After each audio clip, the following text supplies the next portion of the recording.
Alright, so when I'm making coffee, I put the scale under here, and I've got a small, I think it's an 8-ounce cup. And this is how I monitor. I wait for that first sound of the pump kicking in.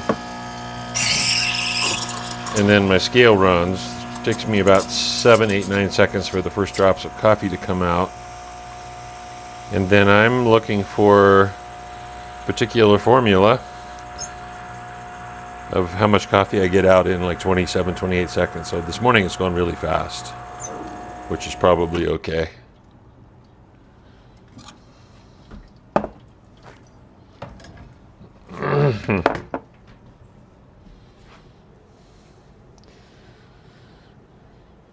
So this coffee is from Bali, and it's a little different than what I use every day. What they recommend is that you do a 2-to-1 in 25 to 30 seconds. So that would be 38, 39 grams of coffee.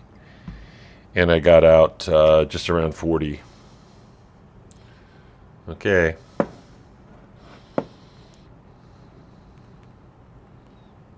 Too much foam.